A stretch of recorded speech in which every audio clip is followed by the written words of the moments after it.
But I have been very much across a really interesting conversation that's played out recently. I've been recently across the penis.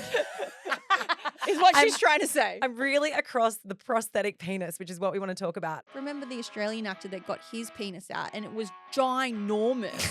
And everyone was like, we need to know if bro's penis is real. Like, is this what other people are playing with? Hi guys, and welcome back to another episode of Life Uncut. I'm Laura. I'm Brittany. We have all just come back from Melbourne for the weekend, where we all had very, very different weekends. We had the same weekend with different experiences. We all went down to the F1, the I Formula would One. argue it was definitely different. We went to the Grand Prix, I don't know, I don't want to speak on behalf of you, Laura. I'm currently obsessed with the F1.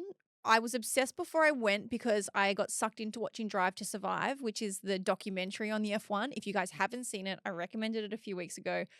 It's so I completely good. forgot that it was your vibe as well. I haven't seen it yet, but I should watch that. I also think it's funny that it's called a documentary, which I know it is actually listed as a documentary, but to me it seems a lot more like reality TV PR propaganda. I actually wouldn't say it's propaganda. It's Propaganda is a bit strong. Yeah, I was It's a like, bit I'm trying to be strong, but you get my point. To me, a documentary isn't as interesting. So I see why they would make it into something that's a bit more thrilling. Kish, that's weird. Documentaries are so interesting. You love documentaries. I like the way that Netflix now make documentaries, which I don't necessarily think are documentaries. I think it's an opinion of a story, which is what I think the Drive to Survive is. I think they've done a very good job, from what I've heard, of sprinkling like a little bit of like Desperate Housewives or whatever it's called in there. It's like the Kim Kardashian. Definitely not Desperate Housewives. Real Housewives. Real Housewives. Okay, the only person that's watched the whole series, let me tell you about the Real Housewives of the track. It's What Desperate Housewives, please don't come for me. What it does is, and I think it's brilliant, I think it's doing a great thing for sport. Every single individual sport, if you haven't noticed, are releasing their own documentaries. Basketball, football, golf, whatever it is, they're putting a documentary in and it's making the sport grow to completely new levels. Even when we saw like the Aussie Matildas, what it's doing is just creating another level of connection, another parasocial relationship where the second that you feel connected to anything in anyone, it's like the number one marketing tool for any business. It doesn't matter whether you're jewelry, it doesn't matter whether you're Coca-Cola, it's forming a connection. So people are getting to know these athletes and these drivers. There are parts of the story where they're talking about his father passing away and how he wanted to complete this race and get into the F1 from F2 before his dad died. And all of a sudden you're connected and you fall in love with the journey and the process. And then you love the sport because you love the person. I think it was done brilliantly, and that is why we've seen bigger crowds than ever. Yeah, at it was F1. very evident. This year was like the most incredible turnout for the Formula One. And like we went a few years ago, and don't get me wrong, like I absolutely love it. Like we had such a great time. I say it was a different experience because I took my children and you guys were off like being able to sip champagne in a box somewhere, and I was on a Ferris wheel, which they had a great time. Great and view. it was I reckon I had the number one view of the entire race course. But it's a different experience when you do things with your kids versus when you get to have a babysitter. That's all I'm saying. What would you recommend? A choice you made. I don't know where to go with that. That was your choice, Keeshia. I had a great time. Your choice. Just on that thing that you were saying about it becoming more popular, Britt, I listened to a podcast and I thought this was so interesting. So this is in North America alone. So I don't know about worldwide stats, but apparently the streaming rights of the Formula One used to be sold for about $5 million per year. That has increased to $75 million per year. So that gives you a bit of a scale of like the popularity. And I know that whenever this happens, I also think it happens with bands when they become into the pop culture space. And people are like, I was an original fan. You didn't like them back when I did. I feel like that's happening to the F1 now, where people are like, no, I was into this before all of you blow-ins got into it because of Netflix. Which is fair. Yeah, which is totally fair. No, but also, I mean, we were talking about it before, and I think it's an important point. For so long, so many sports were inaccessible to women. Like they really were. And I think things like having a docuseries that also creates an emotional connection. It's not just about the sport or the intricacies of the sport, but it's about the people. That's something that and I don't want to stereotype, but I would say that as women, we have like a deep connection for and enjoy the storytelling element of it. And it allows people to get into a sport that's probably for a very long time felt quite otherly or arbitrary and not accessible to a lot of women. So like when sport was only catering to a specific gender population and now it's opened itself up across the spectrum, it just shows how that's influencing the spectator numbers and influencing the experience of people there. Like it was a phenomenal weekend. I know you guys have seen so many photos and stuff across social media, but it was a very, very cool experience to be a part of, whether you did it in a box or you did it with your children. Just one last thing I want to say is about forming the connection and things. Like I'm so deep into the F1 right now, and my whole algorithm now is spitting out weddings and F1. But Lewis Hamilton, who everyone knows that name, right? He's one of I think he is the greatest race car driver of all time. If he's not, he's up there. Yeah. His story, you cannot not love him. Like his story of growing up as a kid, super, super poor. His dad so determined to give him what he needed to be a race car driver. He got him in this go-kart that was like not second hand or third hand, fifth hand. He put it back together. He painted it. He wrote his numbers on it. He had to work 3 jobs for 10 years. He went to work at like 4 a.m. in the morning for his first job, and he would get home really late at night to give everything to Lewis. And seeing their connection, and when they talked about that story and knowing that it all paid off and he became one of the greatest drivers of all time, that is what sucks people into being connected, because you're like, you are there for their journey. Well, it's a hero story. It's a hero story. But when you see that stuff, you follow the sport just as much for the sport as much for the person. And I think that's what has happened to me with the F1 is I really got sucked into their individual stories, which made me love the sport, if that makes sense. Brittany is now a bona fide rev head. Also, I grew up watching it with my dad. I also just want to say, like, this is not a paid ambassador. No, it's not. I just love it. For the AusGP. We just had a really, really great weekend. Genuinely a great weekend. But one thing I did do, it has nothing to do with the F1, but Keeshia and I had to go. Keeshia, long story short, has an infected toe. It's probably going to fall off. She broke a toe with the coffee machine. Yeah, I don't know if it's broken, but I dropped a coffee group head just in the wrong spot. I don't understand how it caused this much pain, but a lot of lifers, thank you to them, they reached out and told me that I needed to do this thing where you like, I'm not going to go into the graphics of it, but released the pressure from my toe so that you put a hole in your toenail. Yeah, I melted one. Yeah, but that's fine. I mean, you don't have to go into those details. You could just say a hole in your toe to let like the pressure come out. Yes, it's and rank. So my time at the F1 was such high highs, such low lows, because I was in so much pain and like hobbling around, but I wanted to be there so badly that I was like, I'm just trying to ignore the fact that I can see my heartbeat in my toe. Like I can see the pulse.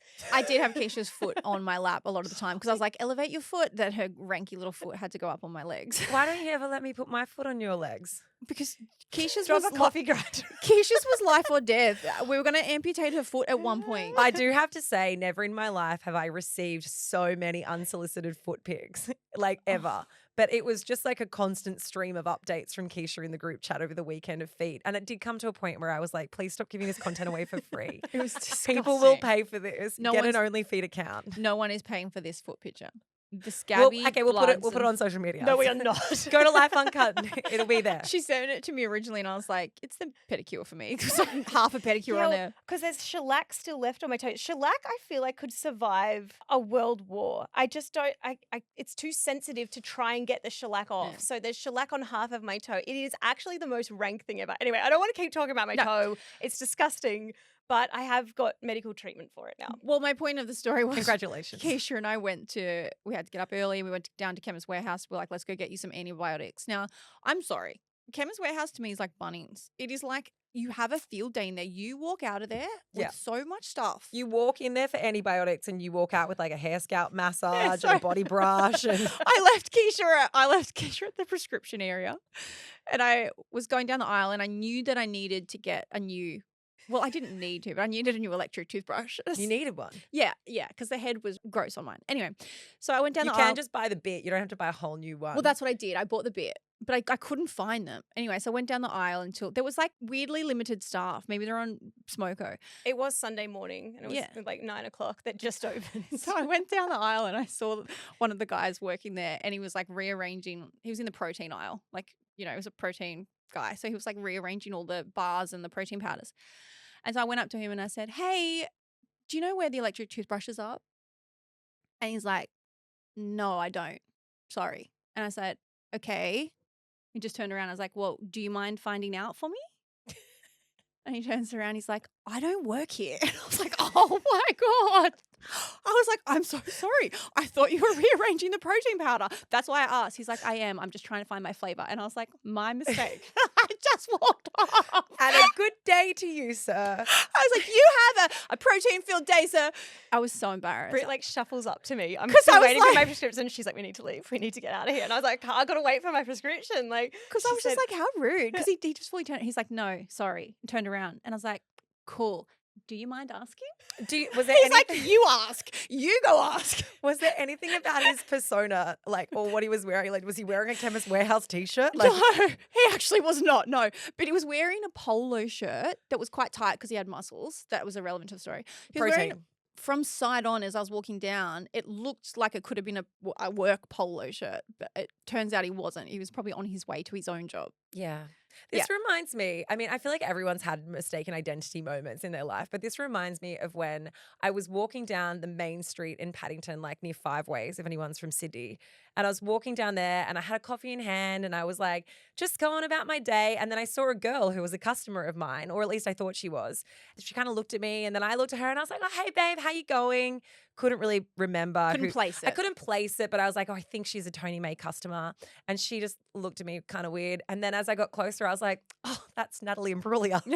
I don't know her. Hey, babes. Hi. She's not my customer. Are you torn? No. Hey, babe, how you going? She I'm was like, torn. fuck off. Are you naked on the floor? No, that's not it. Crying, yeah. I was. But anyway. Well, look, I have a random update for you guys. It's not a happy, positive, exciting one, but it is kind of a bit of an advocate for your own health conversation, which I think is an important one to have. So a couple of months ago, in September, actually, it was last year, I'd had like a lot of just niggling discomfort, which I think a lot of people would put down to like period pain and like that kind of annoyances, you know? Like Well, I feel like it's so common to feel discomfort down there. totally. Down there, like we're not allowed to say it. And like, okay, Downstairs. like this is too much information for you guys, but like, fuck, when do we ever hold back?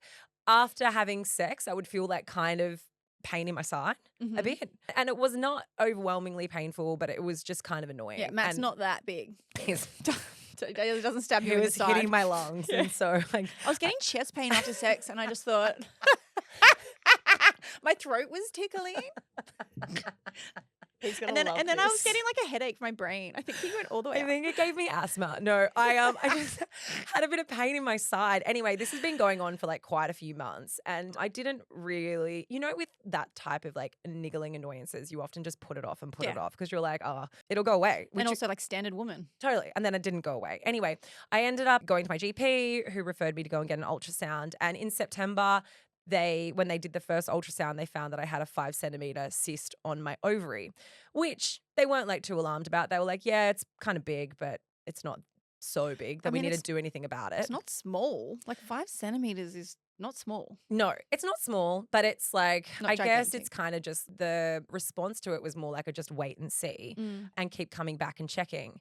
The reason why I wanted to talk about this is because I feel like, and I know that so many women experience this, like if you have endometriosis or PCOS or whatever else going on in your life, the healthcare system around accessibility when you have something wrong with you from a gynecological sense, the wait times are so obnoxiously long. So for me to get in to go and see a gynecologist to specifically see about an ovarian cyst that's not deemed as high risk, the wait was like 6 to 8 months, right? So we've been keeping a track on it so far, and it's now at 8 centimeters, and I'm in a lot of constant discomfort with it. And so I went for my scan yesterday, and it's now an 8 centimeter cyst. It actually had grown a centimeter in like 8 or 9 days, which seems pretty dramatic. And it was the first time getting a scan where actually someone seemed to be as alarmed about it as what I've been. And for me, like, it was a very validating feeling, not because I want anyone to be like stressed out about it. You know, I'm not losing sleep about it, but I'm in constant discomfort and have just become so used to that being normal when it shouldn't be normal. And it's very fucking frustrating. Yeah. Speaking of that, I had a friend call me a couple of days ago. We were supposed to go on a little vacay soon. And she's like, I can't go. I've had to have my 4th emergency endometriosis surgery, but even that, she's like, it cost me $14,000. And there's like no There's rebates and stuff. No rebates. Well, there is, but it's so minimal. Tiny. She's like literally $14,000. And even to get that done as something that was deemed level category 4, like so she has it so badly, it was like 6 or 7 months waiting for that. And then it cost her an arm and a leg. And she has to get it. This is the 4th time she's had it because it just grows back. So the money that she spends on just trying, she can't work. It's so bad. And it's deemed as not a priority, not an emergency, not something that should be rebated. Well, I guess the thing that I'm in the midst of at the moment and sort of like unsure about what the processes is like, so now I'm in a situation where I have an 8-centimeter ovarian cyst, but there's still not an outcome. The wait is still so long to go and see an actual gynecologist around what the processes are. So even though I have the scans and I can go back to my GP, I still don't have clarity on what to do. And it's been deemed as potential risk of torsion. So like your ovary can twist and then it's very serious. You lose your ovary, you know, and it's like, okay, so we're all on the same page with this now, but what am I supposed to do with this information? And I don't know, I just feel like there must be so many women who go through these processes and then you know something's not quite right or you have an outcome, but the wait times are just so frustratingly long to be able to do anything about it. And it's not just the wait times, it's the cost of it. Every scan is so expensive. The cost to go and see a gynecologist is outrageously expensive. And then the rebates are so minimal. So I guess like the reason why I wanted to talk about it is like, firstly, the only person who will ever advocate for your own health is yourself. And if you're not the one who's pushing to have the appointments, to see the specialists, to get things checked out, nothing gets checked. And that's been my experience of this so far, is that if it wasn't for me constantly trying to be like, someone do something about this, literally nothing would have been done yet. And then it's still just left to like, hey, if it gets worse though, go to the emergency. Yeah, go and to you're the like, emergency. Cool. Because it's too late. If I'm at the emergency and I have a torsion, then great. Yeah, totally. But also, like, if you are waiting until you're going to emergency, the psychological toll of not knowing how much pain is too much pain. You know, as women, we're kind of always told, like, expect pain around anything that has to do with your reproductive system. And so what is the line? Like, what is the limit of, I'm not able to live with this anymore, I'm going to go to emergency? Like, it's really disappointing to me that things are not, I know it's a systemic thing. It is not an individual doctor thing. It is not an individual hospital. It's not an individual practice. Systemically in Australia, we focus so much more on treatment than what we focus on prevention. And I mean, we're about to come up to an election. There's going to be a lot of promises made about women's health care because it seems to be a topic that we all care about. Fancy that, like, go figure. I just want to see actual policies brought in that rebate female reproductive care and rebate things like endometriosis, like when you have ovarian cysts that could fucking rupture. Like, it's just so fundamentally frustrating that we have, like you said, you've got to keep advocating. You can only do that if you've got the money to go and see a specialist. You can't do that if you're going through the public healthcare system. So what, are you just supposed to wait until you're actually in a life or death situation? You got to go, like, it's just so backwards. And the psychological toll that kind of thing takes is so heavy. Yeah, you know? and I think for me, I think I was quite surprised by the conversation I had yesterday with the sonographer.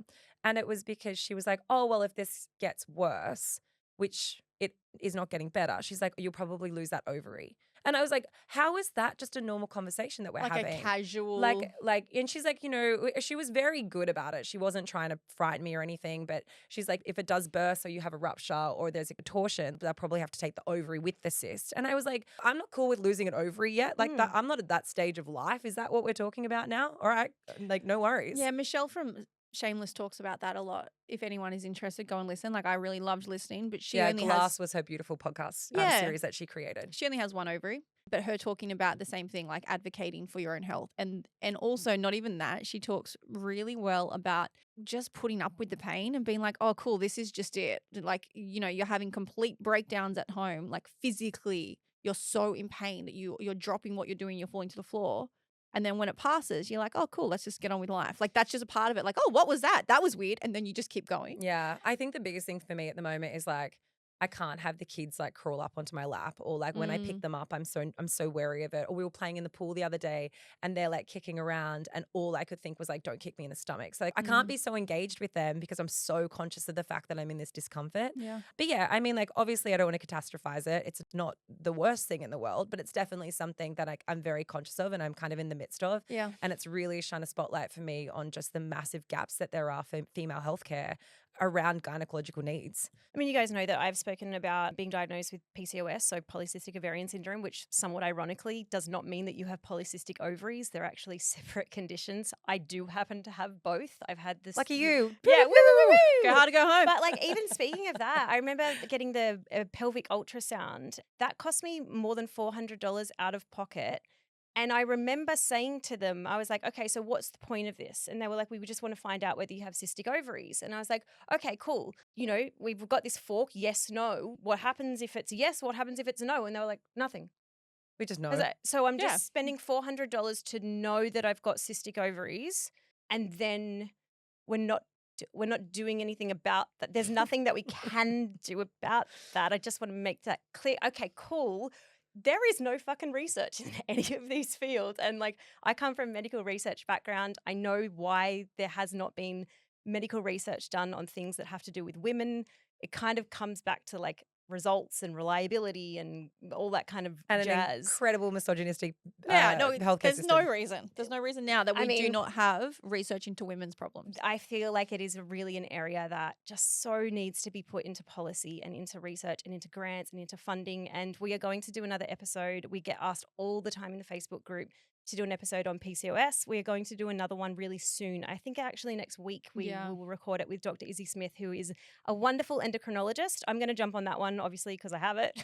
And so if you have any questions about that, please send them to us at Life Uncut DMs on Instagram, or you can message us on the Facebook group, and we'll try and include all of those so we can talk about, you know, more of the issues of the female reproductive healthcare system.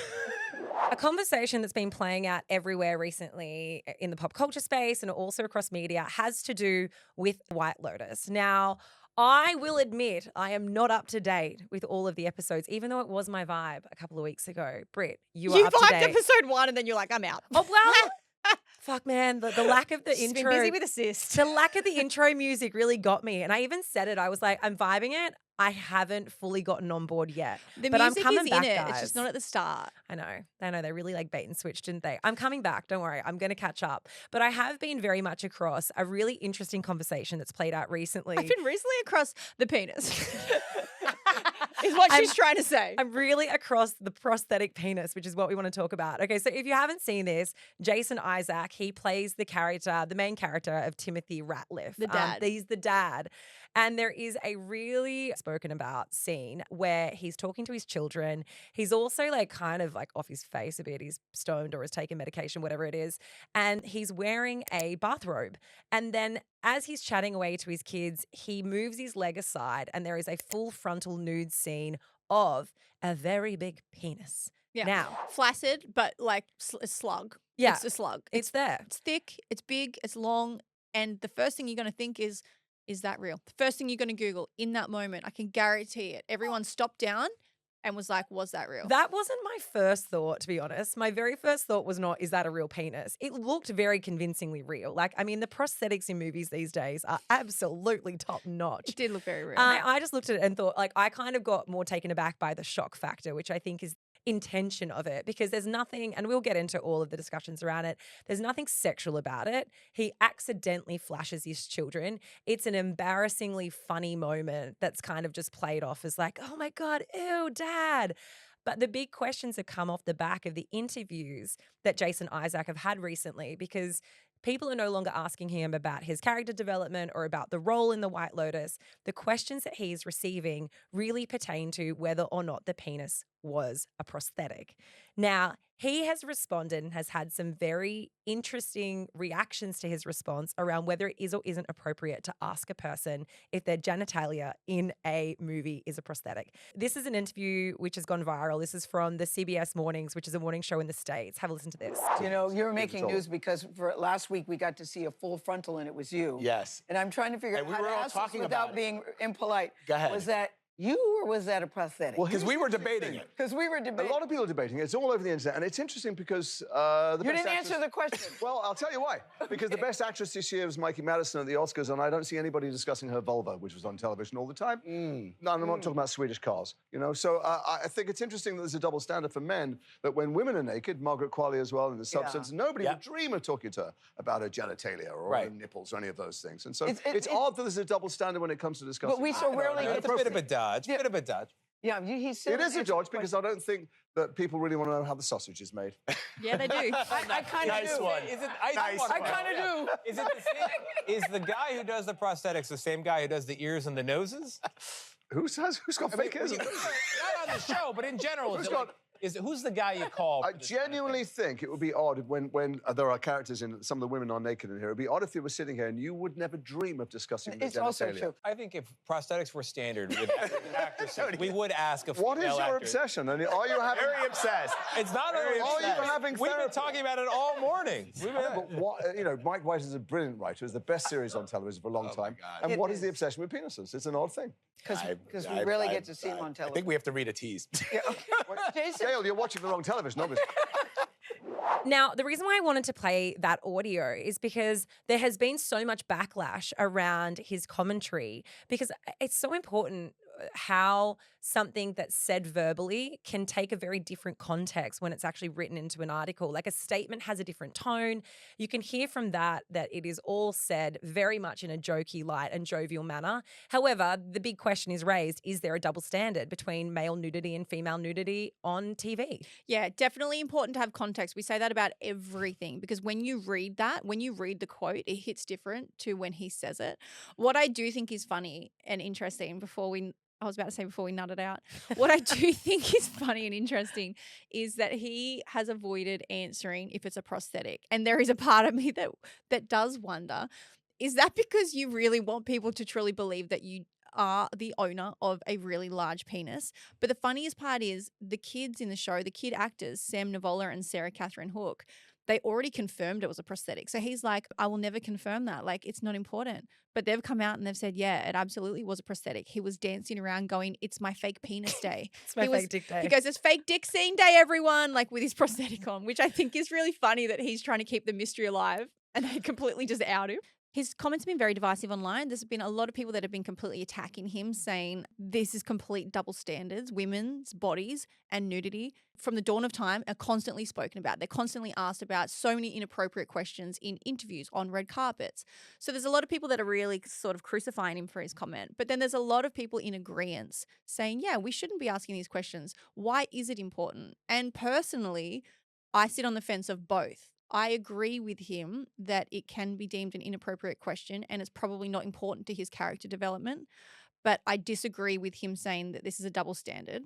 What I do want to add is there is a level of importance in asking if it's a prosthetic for a bit of a deeper reason. Like there would be people... I must know if the penis is real or not. But there would be people watching that would feel completely insecure saying, okay, is this real? Is this the kind of thing that most men have? Am I so out of proportion? Am I so much smaller? And I know that this is a deeper level, but I'm trying to think of reasons why people want to know. I 100% wanted to know. I'll be the first person that's like, I wonder if that's real or not. But that's just a curiosity off the back of things like Sex Life with Adam Demos. Remember the Australian actor that got his penis out and it was ginormous. And everyone was like, we need to know if bro's penis is real. Like, is this what other people are playing with? Look, it is an interesting take on it though. And there is truth to what he says. The reality is, if you saw a woman nude on TV, you would never respond like, her boobs were ginormous. We wouldn't speak about it in the same way. Like there seems to be an allowance to talk about male genitalia in a way that is... I was just thinking, do you remember Blurred Lines with Emily Ratajkowski? That's how she kind of got thrust into the spotlight. That was pretty much the headline. Was that her boobs were ginormous? Yeah. And again, the question of like, are they real or not was probably the number one question in pop culture news that month, I would say. That year. I guess the thing is that often there is it's seen as more inappropriate. Yeah. Like I think that we've started to really like identify the dialogue around how we've spoken about women's bodies for so long. But the thing is I do think there's a double standard, but I don't think the double standard is around the questioning of whether it is or isn't a prosthetic. I think the double standard is the fact that we are so desensitized to seeing female bodies on TV. It has been a staple of Hollywood for forever to show female breasts, to show backsides, to show hypersexualized female nudity. If anything, and we were discussing it, like female nudity has been used as a way of making movies and films and TV series more interesting. And one of the examples that I came across was like Sopranos, for example. The dialogue between the characters may not have been particularly interesting at the time, but the conversation that they were having played out in a strip club. And behind the characters, there's like naked women walking around, and it instantly creates a secondary dimension. The thing is, though, we are very unfamiliar with seeing full penises on TV. Like, it's a type of nudity that we've not had as much exposure to. So when you do see a giant penis flapping around in a way that's not supposed to be in a sex scene, but it's just in casual nudity, I do think that there's this incredible shock element to it. And we're all like, that was a penis. Haven't seen one of those on TV for a while. And I guess because it's shown so casually, it also makes it okay to ask the question casually. And that's what I think these reporters are doing when they're asking whether it's a prosthetic or not. It's because the nudity seems so non-sexual and it seems so accessible that I feel like it makes it okay to ask the question. Not that it is or it isn't, but I think that that's where it kind of the lines are blurred a little bit. Yeah, absolutely. And a reason a lot of people are getting so upset online and the commentary is so negative around it is because his statement wasn't actually even accurate. Like, his defense to his statement wasn't true. For example, Mikey Madison in Anora, he's like, her vulva was out everywhere on screen. No one asked about that. That's incorrect. Her vulva was never actually out. There were no full frontal vulva shots. Margaret Qualley, substance full frontal scene. He's like, no one's asking about her if she had prosthetics. Well, in fact, they did. Yeah, she's come out widely spoken about the fact that her breasts were prosthetics in that movie. To fit the scene, she didn't have the right breasts to portray a young Demi Moore. And she was like, hey, there's no magic pill for having big, plump, voluptuous young breasts. So yeah, they made them for me. So I think a lot of people are kicking off online because of that as well. So maybe if it didn't have that extra level of misinformation attached to the quote, people wouldn't quite be upset. Maybe if he said, hey, would you ask a woman this? The response might not have been so aggressive online. Yeah, I definitely think that it was a baited response where women who have been objectified for so long in so many different ways, where there has been so many inappropriate lines of questioning that have come from journalists and reporters over the years, whether it's specifically around genitalia or it's around any other facet of a female's life. Like nudity, weight. Totally. We've seen it all happen. And so using that as a comparison to try and identify an unequal standard, I think is a real, like, it's a moot point. One of the other examples, which I found really fascinating, Margot Robbie, who was in Wolf of Wall Street, she had a full frontal nude. She also had a side nude. She had lots of nudes in that movie. It was all very much willingly, like she's come out and spoken about the very full frontal nude, and she said that it was her who fought to have that scene in the movie because she felt as though the character required not to have this like censored version of nudity because it just didn't make sense for her and her level of confidence and how she used sex as a way of getting what she wanted, or her sexual, I shouldn't say sex, but her sexuality to get what she wanted. There's a really interesting interview that happened actually with our own Fitzy and Whipper here in Australia. And the question was asked, I've heard a lot of time that it's quite hard to find women with real breasts and pubic hair when you're doing a period piece. Now, I know that question in and of itself is not as direct as asking if something's a prosthetic, but asking a woman who has appeared completely nude and clearly is doing a period piece, the only way to extrapolate that is to ask the question of, is it real breasts? And were you wearing, is that your real pubic hair? Margaret Robbie came out and her response to that was, I'm not sure that it would be difficult to find someone with real breasts. I don't think that that's an issue at all.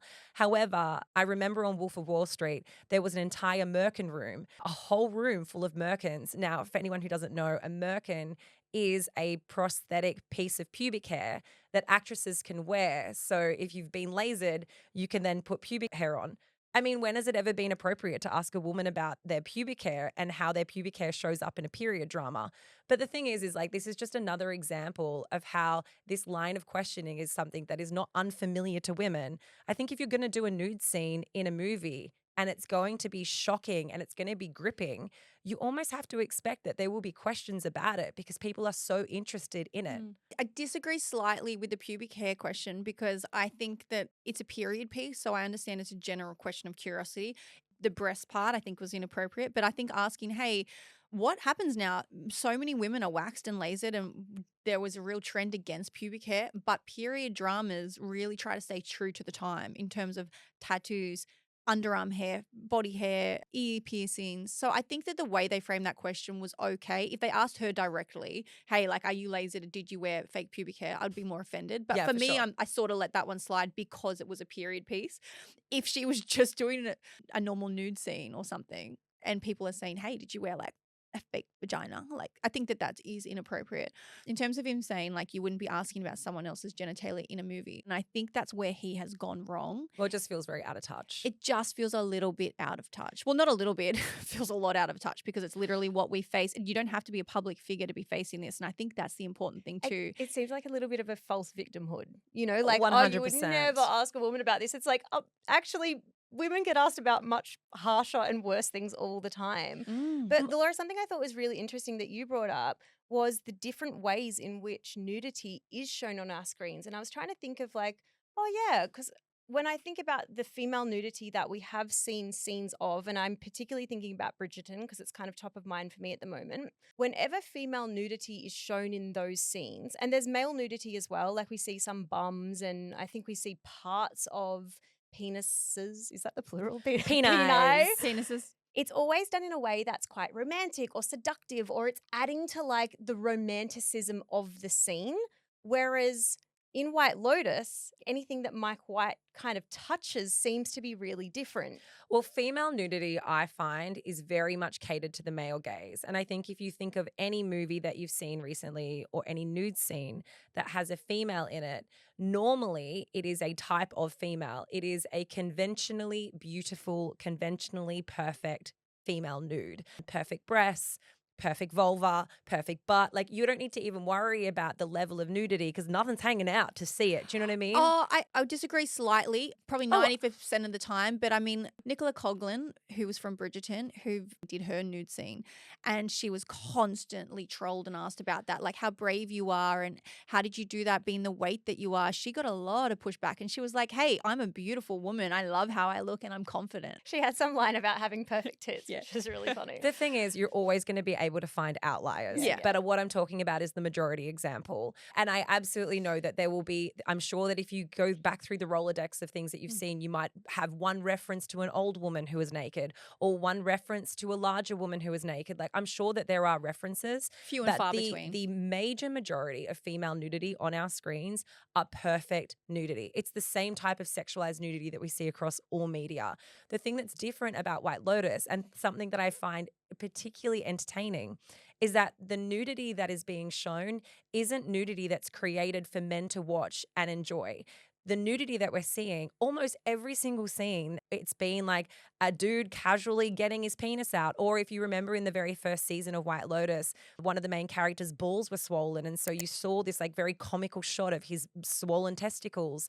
In the second series, there is a scene where Theo James, he's wearing a prosthetic, which he described as being stolen off a donkey. It was so big. Now, he came out and said he didn't choose it. It was chosen for him. He's like not mad about it. Yeah, he's not. I'm sure he was having a great time. Forced me to wear my donkey penis. There was a scene where he was just like casually walking around in the bathroom and Aubrey Plaza was in the front of the kind of the foreground of that scene. And like that, this is what I mean. It's like male nudity is not something that is obscure to White Lotus. There are so many very confronting gay male sex scenes, which are only confronting because we don't see it play out on pop culture TV spaces. So when you see a man in a vulnerable position, I mean, I don't know if you guys remember, but in season 1, the hotel manager was getting rooted from behind whilst also giving a blowjob when they were all high on mushrooms or whatever it was that they'd taken. Like, these are scenes that feel particularly intimate, but we are absolutely not used to seeing them play out on a series like this. So there is this like unusual, jarring level of uncomfortableness that comes with exposure to something that we just don't normally see, but we are so comfortable with female nudity in heterosexual sex scenes. Mike White has come out and said that he intentionally chooses to do male nudity to try and balance the level of female nudity that has been on the screen since he grew up. But I'm also going to call a little bit of bullshit on that. It would be remiss to say that he does not include these scenes for shock value. This is what people talk about. These are the trending topics of White Lotus. If you can Google the most Google things about White Lotus, it all has to do with the shocking sex scenes. And there's a spoiler here. If you want to turn off right now, you might not have seen it yet. But one of the examples is, and what is about to play out on the rest of the season, is he has included more nudity, but also incest scenes. So the two brothers end up hooking up. This is what everyone is talking about at the moment. They're talking about, cool, what's the purpose of this? Like, what is the purpose of not only having incest, because there's two brothers and a sister? And I think a lot of people are led to believe in the early days that maybe the sister and brother were going to hook up, which is obviously a level of incest. But he's taken it a step further and he's included gay incest. And this is the now divisive topic. It's almost steering away from the prosthetic penis double standards conversation. And people are now like, okay, why have you included that? It's also to shock. It's also to have people talking about and push these boundaries on TV that we haven't seen. But Mike White has said, bear with me. There is a reason I have included it and it will come full circle at the end of the series. So he's almost like baiting us now to say, hey, okay, cool. We really need to stick around to see why the gay incest scene was included. Which is interesting because also it's the same premise of season 2 where the scene between Leo Woodall and I don't know the guy's name, I can't remember. Uncle. Well, the fake uncle, it alluded to incest, but also that scene itself had so much weight in the storyline of where the actual context of that season went to. Yeah, so there might be some sort of twist with the gay brothers. I don't know. Maybe they're not brothers at all. That's what I think. I think maybe maybe they know they're not, and maybe it's not incest and it's just a gay relationship. I don't know where it's going to go, but I'm hooked. I want to see it. Who knows? Look, I think like to kind of round this one out, very interestingly to me is the backlash that this has received, that his commentary has received. And I think overarchingly women are angry about, and women feel angry about the types in the line of questioning that so many female celebrities have received in every aspect for so long. But I do think it makes you ask the question. And for me, I'm like, maybe it's inappropriate across the board. Maybe the way that we speak about male genitalia, even though, yes, there may be a rebalancing and we don't seem to feel as guilty about, we've made jokes even in this conversation about like his penis was huge or this or that. I do think that there are levels which seem to be more acceptable when you speak about a male nude versus a female. And we do seem to be okay with objectifying men in that way. And we have more of a strong stance when women are objectified. And the reason for that is purely because women have been victims of it for so long and are victims. And we don't see men as victims at all. But it's also because it has different repercussions. And I remember a young Helen Mirren being asked, aren't you worried now that you won't be taken seriously because you have nude scenes? When has a man ever been asked that?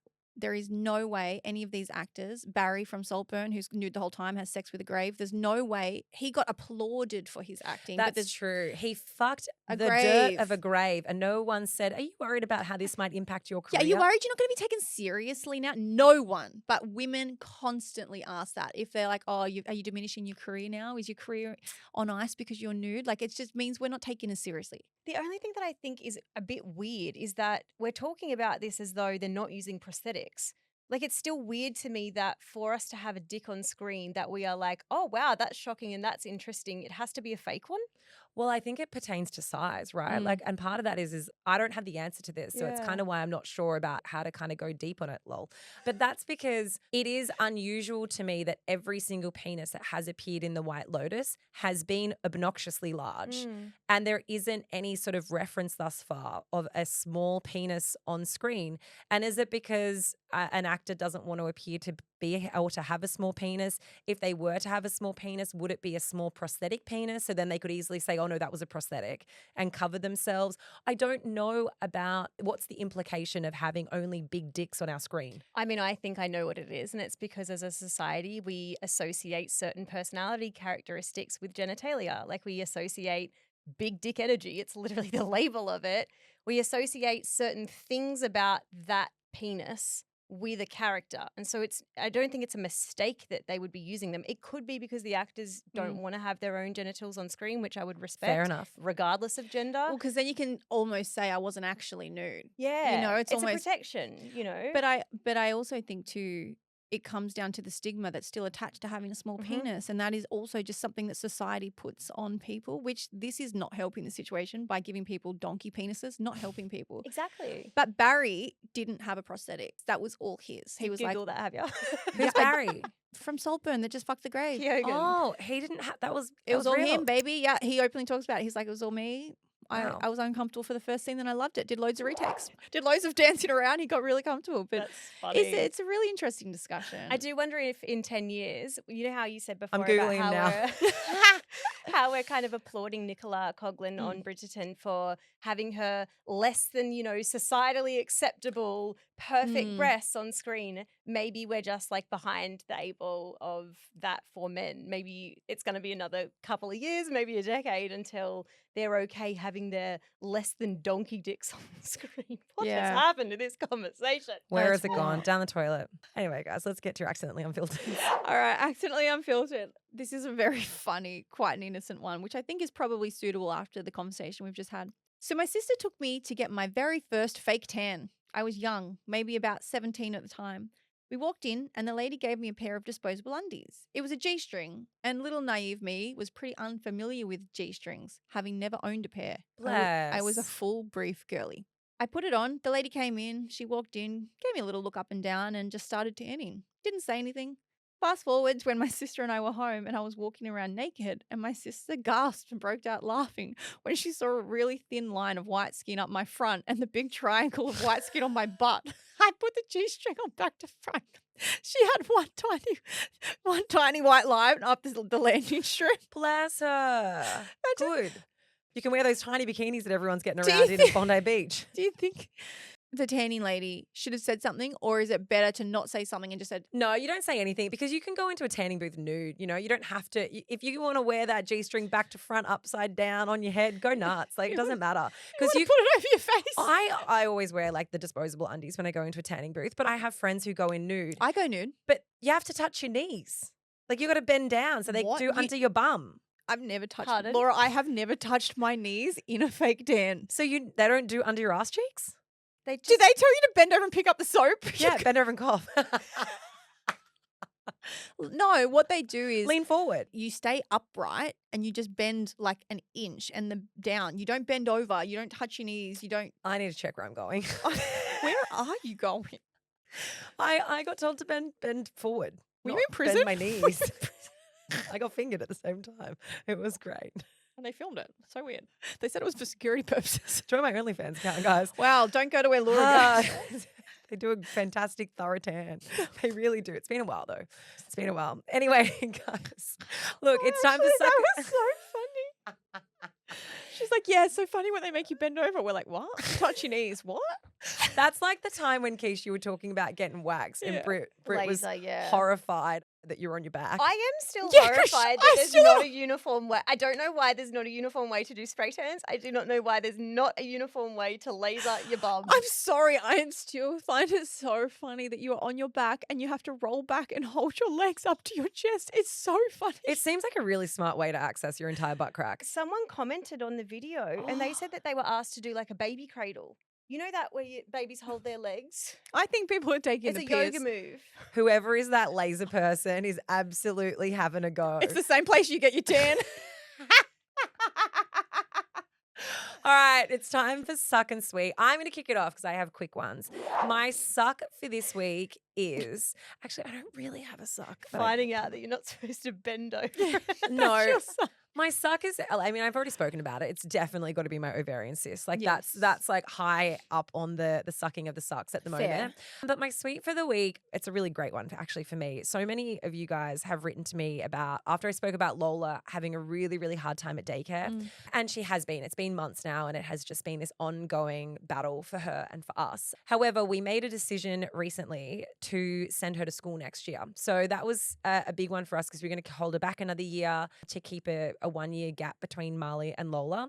But the reason why we decided to send her to school next year is because that will mean that she gets to go up a class. So she'll no longer be in like the toddler baby room of daycare and she'll go up into like the big kid room.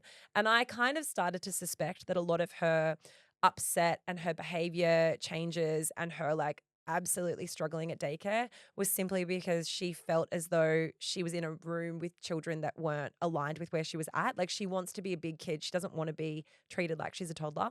And so we told her that. We gave her the option. We said, how would you feel about starting school next year? And if you were to start school, it means that you get to go up into, I think they call it the wombats room. Cute.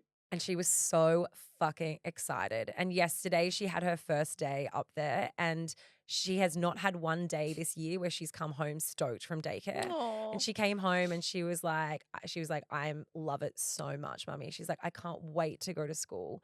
So That's so cute. I hope that I'm not like, I'm not prematurely celebrating, but I think that this was like a really, really good move for her. I think she just needed us to let go of the reins a little bit and for her to feel like she's not the baby of the family, but she has like her own exciting big things to work towards. Yeah. And I think the reason for that is because at her old daycare, she would have moved up into the big room. Whereas at this new daycare, Marley got to go to big school and then she felt like she kind of Got left behind. She got left behind. Yeah. And I don't think we'd really thought about that. So She's also used to being around older kids because Marley's older than Yeah. her. Her cousins are older than her, totally. So I'm going to have 2 kids in school next year, which is fucking wild.